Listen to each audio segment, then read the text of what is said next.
I did not know nothing about sex, so. You're watching never-before-aired video of Juanetta Gibson and Brian Banks in the minutes before her stunning confession that she lied when she said the high school football star raped her 10 years ago. This camera right here was in a plant. This is the man who helped Banks get the now famous confession on hidden camera. Private investigator Freddie Parrish. There's only one chance to get the goods. I mean, you got to make it right the first time. Parrish's son played football with Brian Banks at Long Beach Polytechnic High in 2002, the time Juanetta Gibson made her false rape accusation.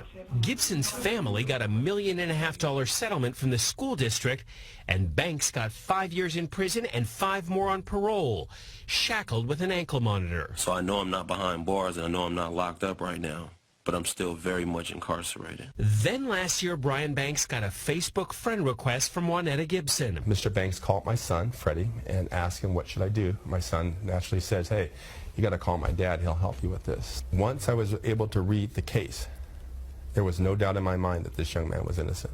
Parrish devised a plan to clear Brian Banks' name. He wired his office. We had a pin like this with hidden cameras sitting in this pin holder, and with microphones. We had put the audio device in that tree right there behind you. The private eye suggested Banks first invite Gibson to his office for a friendly chat about their past. About all the scholarships, everything. Brian Banks asks Gibson for help in clearing his name. I will go through with helping you, but she's afraid of losing all that money from her settlement. All that money they gave us, gave me, I don't want to have to pay it back. All that, because that will take a long time. Now comes the hard part. Banks had to convince Gibson to come back the next day and talk to the private eye who was helping free him.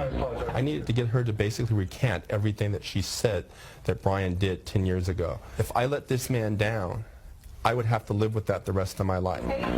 The mood in the room was light, but investigator Parrish's questioning got heavy. When did you lose religion? Was it after him, before him? After. Now the big question. Did he rape you? No, he did not. Did he kidnap you? No. When she said those things, what did you say to yourself? Wow, I got it. It was the key evidence that Banks' lawyers from the California Innocence Project needed to go back to court. And that undercover video got Brian Banks' rape conviction thrown out. Banks' lawyer, Justin Brooks. Well, the videotape is a slam dunk in the sense that she's recanting her testimony. She's specifically saying that he did not rape her.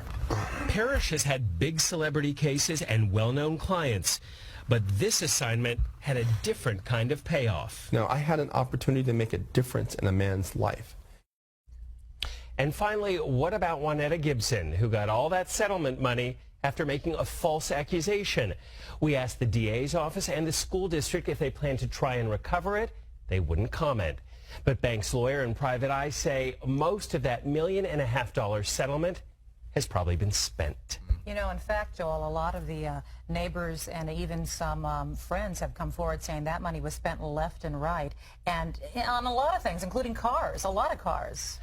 It is thought that she's gone through, or her family has gone through most of that money. In fact, when she showed up for that meeting, she took a bus, didn't even have a car to drive. 28-year-old Atlanta Falcon linebacker rookie Brian Banks is one step closer to making his dream a reality after taking to the gridiron against the Cincinnati Bengals this week. Nice job getting off a block and making a play. It's still one of those situations where, like, you know, it happened, but like now it's just replaying in my head. But this is no ordinary rookie. Banks joined the Falcons after spending 5 years in jail and 5 on parole. Why? He was wrongly convicted of raping a high school classmate. In May 2012, justice was served. The verdict for Banks overturned. The new ruling, not guilty. The people's motion to dismiss this case pursuant to Section 1385. I may not ever get the answers as to why I was supposed to go through what I went through, but I know that I'm here today and I remain unbroken. False accusations against men are disgusting, especially when the woman walks away with millions. How many women are incentive to accuse men falsely? She should pay every penny back to him and go to jail. There should be a registry for people who make false accusations. I'd still sue her for at least $1.5 million, even if it took her the rest of her life to pay it back. Make her feel some pain. A decade of his life ruined. But because she can't pay back the $1.5 million, She gets absolutely no penalty. I'm shook. She needs to go to jail. Isn't perjury still punishable? Agree with this comment 100%. False accusation should carry the same penalty as the crime she lied about, and with this too. She should serve the same amount of days he had to spend in prison, and she should pay his family $1.5 million. One more for you guys. The audacity of her to reach out to him on Facebook after he got out of prison? She needs to serve at minimum the same amount of prison time he did. So you said this about Me Too. So this is probably 40% of the reason I moved to Romania. In Eastern Europe, none of this garbage flies. You go to the police and say he raped me back in 1988. They'll say, well, you should have done something about it back then. That one small sentence you've taken was from a 1-hour video where I explained that, of course, rape is disgusting. Of course, everybody should be punished for their crimes regardless of when they happen. But people are not perfect, male and female. And if you give women the opportunity to destroy men's lives without evidence, there's going to be a contingent of women who will do that. I'm trying to make a balanced and nuanced argument in a world where people have no attention span. They're going to take a few seconds, put it online, decide someone's good or bad, not be interested in the longer format video. We live in a world now with TikTok videos 5 or 6 seconds long. There's no content. Instead of innocent till proven guilty, you are guilty until you prove you're innocent. Does this make sense? So how do we prove that you're innocent in this case? If you're being falsely accused of abuse, domestic violence, whatever it is, there is a specific act that you are being accused of. You need to start thinking how this can be argued. Because if you want this stopped, you have to prove that you're innocent. And this is the most important thing. If there's any chance that you're not innocent and you can't definitively prove that in the way that the court sees it, then guess what? You have a chance and a probability that this can continue, and it will ruin your life if it does continue. Think about that. Unless you prove that you are innocent, not convince, but prove, your chances go up that this will continue, and if it does continue, it will ruin your life and your kids' lives. You know the most messed up part? Sometimes proving innocence isn't even enough. It's called the silver bullet. Most men have been innocent for years, yet it continues to ruin their lives. Petition is granted. The end of Brian Banks' ordeal was marked by tears after a judge threw out the rape charge that had sent him to prison for more than 5 years. My only dream in the world was to just be free and to have the same opportunity as everybody here. He was a 16-year-old star linebacker with a full-ride scholarship to USC and had dreamed to play in the NFL when in 2002, a classmate accused Banks of raping her in the stairwell of their Long Beach high school. Although Banks insisted it was consensual and there was no sex, he told KCBS TV that his defense attorney at the time gave him a choice: plead no contest to rape or risk a trial that could send him to prison for life. When you go into that courtroom, the jury is going to see a big black teenager and you're automatically going to be assumed guilty. Those are her exact words. He took the deal, went to prison, and had to register as a sex offender. He thought that was the end of it. But after he was released, came a surprise. A friend request on Facebook from his accuser, Juanetta Gibson. I remember closing the laptop just like real quick and just like thinking like, what did I just see? So Banks arranged a meeting with a private investigator who videotaped the whole thing. No, he did not. Gibson later explained she hadn't wanted to say that publicly for fear of losing a $1.5 million settlement that her family had gotten after suing the school district. I may not ever get the answers as to why I was supposed to go through what I went through, but I know that I'm here today and I remain unbroken. Unbroken and working to get his life back on track. Those dreams of playing in the NFL, he says, might be realized yet. Lee Cowan, CBS News, Los Angeles. Wrongfully accused rapist? The wording here seriously needs to be changed to man wrongfully accused of rape. Jesus. Moreover, the double standards are insane, as this comment pointed out. Man falsely accused, sent to prison, scholarship taken back, career ruined, respect lost. Woman accepts of falsely accusing, blurs her face and hide her identity. So much respect for the guy who said, "I'm here today and I remain unbroken." This brings me to tears. He seems like such a good person whose life was ruined by the foolishness of a teenage girl and our flawed legal system. Mendy is innocent. He beat the case. So, now that he's innocent, what's going to happen to the girls that lied? Are they going to get jail time? Because they should. They've ruined his career. He would have had a treble right now. So what punishment are they going to get?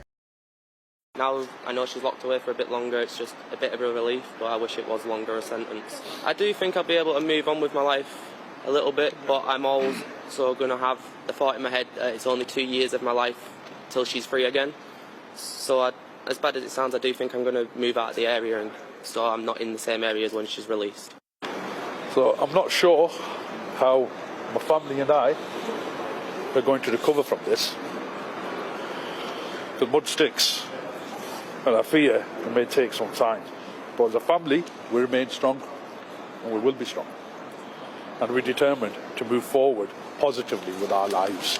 For 2 years, I didn't go out, I didn't socialise, I was 17, 18, staying at home all the time, not really living a life that a teenager should have done just because I was scared, for like our own protection, we go out and then something happens, it might just be easier staying at home. Do you think, well, obviously he's not done anything, but the fact how long it's taken to prove his innocence, he wasn't allowed to say anything, and in the meanwhile, he was attacked and all this abuse, and it's taken us 3.5 years to get to this, for the truth to actually come out. We've seen Johnny Depp go through the fires of this. He ended up, thankfully, getting cleared from that trial after he preserved a bunch of electronic evidence that showed that she was actually abusing him. Had he not done that, though, the Me Too the Me Too fight would be being lost by the men in general. Yeah. Thank God he recorded it. The scary part, guys, is that this could happen to anyone, right? Thankfully, we're able to see it in the public eye, and he was able to record it. But a lot of guys, let's be honest, they're in situations where they might not record it, or they don't have the video evidence, and they end up getting accused of something, and they can't prove themselves innocent, which we're going to talk about here in a second. So let's pull up Matt Ariza's, pull up the link real quick. This is a sad story, man. I mean, if you look at his trajectory through life, he's been working on himself, becoming a better person, and working on his football career. And then for this to happen, bro, is insane. Yeah.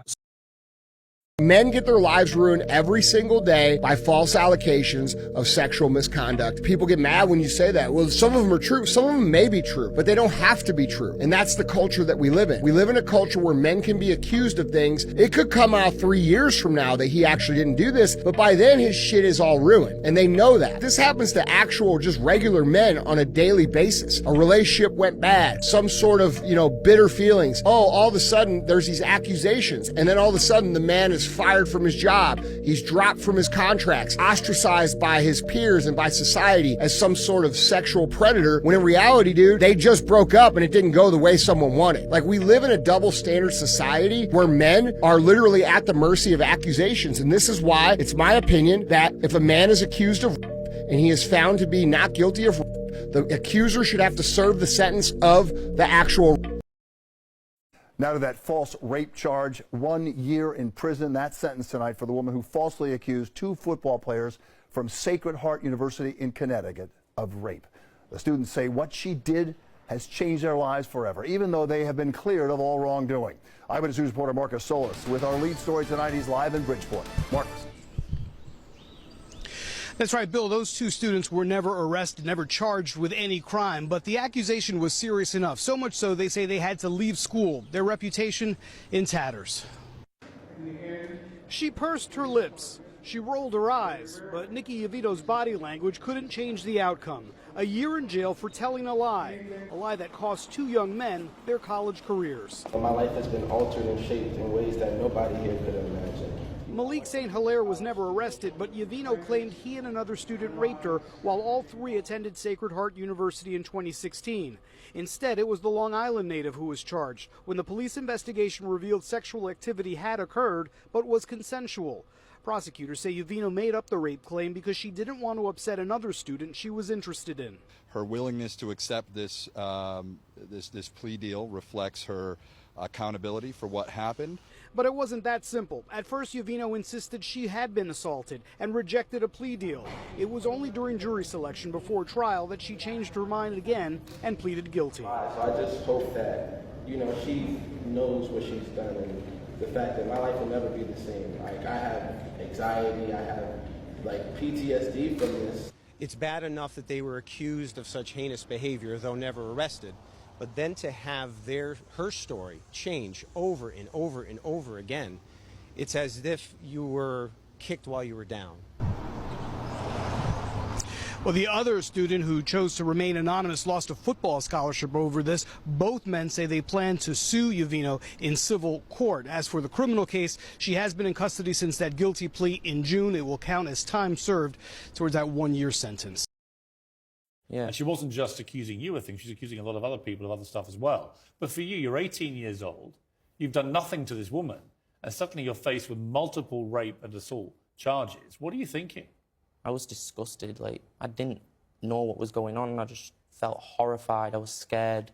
I didn't know. And then when I found out I was being sent to prison, I said to my mum, I'm not going to be coming out alive because I don't want to go to prison even if I did do something.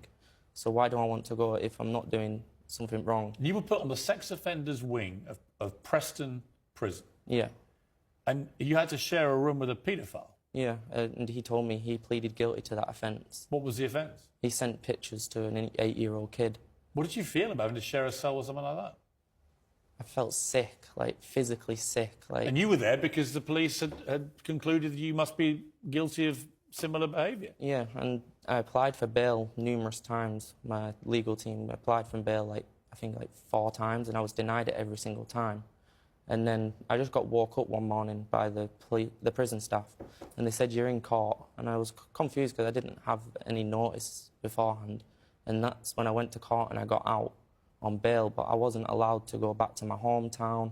I had to sign on the police station every 2 days. And people in your hometown thought you were a rapist? Yeah, I was named in the paper. What did they do? I had rapist spray painted on my house. I had my windows smashed. My mum had to move out of her house because of it all. And you spent 10 weeks in prison yourself? Yeah. So all this is going on, and you're completely innocent. Yeah. Meanwhile, everybody knows you. You're on the front page of the paper. You've been named. Your family's name has been completely decimated by this. But your accuser, who's made it all up, she remained anonymous. Yeah, and this is one thing that really confuses me. Why did I get named? But when she was remanded into prison, there was never an article put, she was charged with this, that and the other. Well, there was, but there was no name given. It was just a female. And that's one thing I question a lot.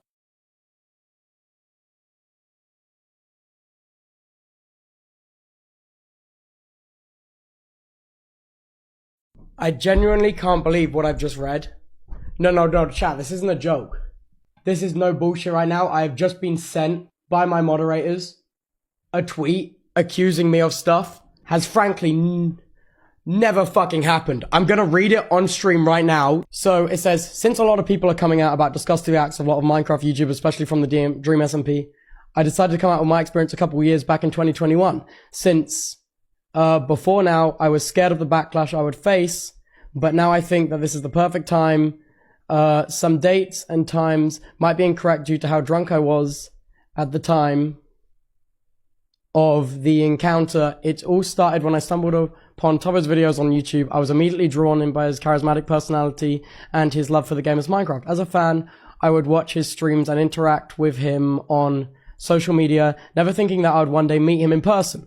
But that all changed when I attended a party with some friends. Being 16, I wanted to fit in. I decided to drink alcohol for the first time. I quickly lost control and found myself in a vulnerable state. That's when Tobo, who was at the party, offered me to take me home. Okay, first of all, 2021 was peak pandemic, peak lockdown. I didn't go to any parties. I didn't go out of my house. No parties.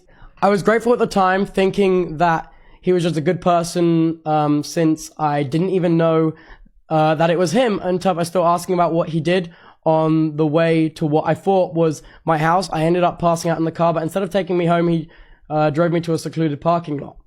It was there where he made advances towards me, touched me inappropriately. Never happened. First of all, he drove me home. I literally do not have a driver's license. He made advances towards me and touched me inappropriately while I was doing this, continued to slip in and out of sleep. I was shocked. I didn't know. I blame myself for getting this drunk, and trusting someone who I thought was an idol. But the truth is, I never gave him consent. He took advantage of me in a vulnerable moment after that night. Again, this never happened. I can't say enough how completely untrue and how false that is. It's blatant misinformation. It's complete bullshit, man.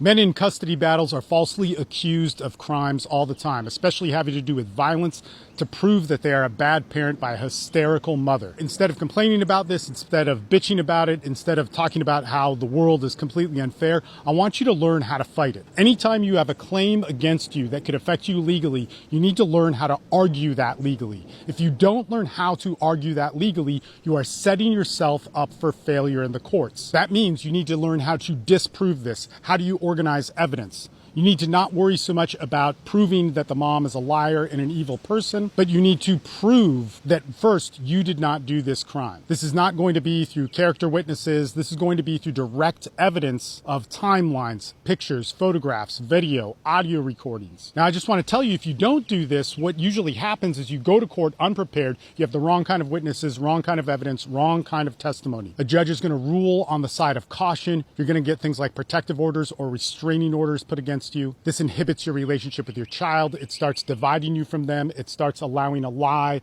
that whoever's making these claims, usually the mother, to continue them to the child. The child starts believing them, and then things like parental alienation happen, which is a horrible psychological disorder. You need to learn to stop this immediately. I want you to learn how. If you need help with this, I strongly encourage you to join my groups, a complete support system that is going to help you out mentally, emotionally, and legally on this, to defend you, to get you your freedom so that you can be a dad. My groups will pay for themselves within the first month, and in addition to that, they're going to save you just tens of thousands of dollars in legal fees. The links for the Rising Man, which is my group and community, are in my bio. Stay strong, guys. Stay alive so you can stay fathers. But it seems like there's no hope for men like this, one man said. We learned we beat her on every allegation. The judge even said she was not credible. Spent over $159,099. She still gets one more chance to do something wrong. Don't complain, just open your wallet. And that concludes today's discussion on MGTOW Voice. Don't forget to like, subscribe, and hit that notification bell to stay updated on future videos. Share your thoughts in the comments below, and I'll see you all in the next video.